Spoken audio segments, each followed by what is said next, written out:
حبيبي السلام عليكم ورحمة الله وبركاته. عاملين ايه؟ يا رب دايما تكونوا بخير. طبعا عملنا صوص البيستاشيو الكداب. تعالوا بقى نشوف هنعمل بيه ايه. هنعمل النهاردة ايه؟ جلاش بالكنافة. انا حمرت هنا ايه زي 8 كيلو او حبة كنافة كده، كانوا عندي في سمنة بلدي كده وشوية زيت عشان يبقوا محرمشين كده. فهبتدي احمرها لحد ما تحمر معايا زي ما احنا شايفين كده. اللون بتاعها ده المناسب. انا كده بعدتها عن النار.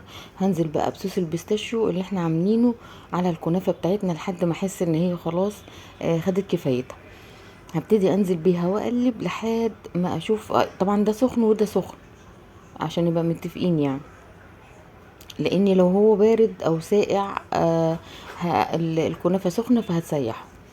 هبتدي بقى انزل بيه زي ما اتفقنا كده لحد ما نشوف ان الكنافه خدت كفايتها وشربت. طبعا احنا ولا حطينا لها سكر ولا حطينا لها اي حاجه، اكتفينا بالصوص اللي احنا حطيناه عليها. كده الدنيا بقت معايا تمام.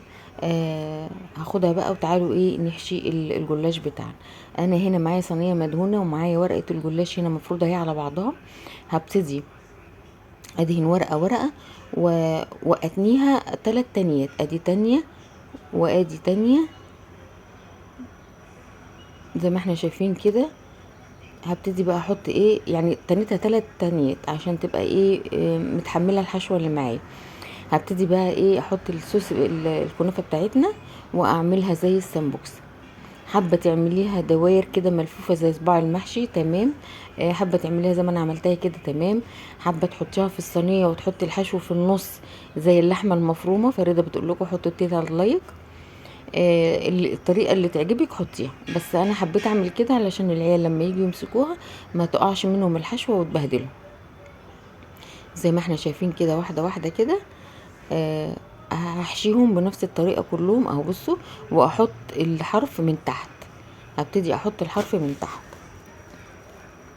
كده. انا حشيت الكميه كلها زي ما احنا شايفين. وهبتدي بقى ادخلها الفرن على نار هاديه مش عاليه، وولعت المروحه ما ولعتش الشوايه.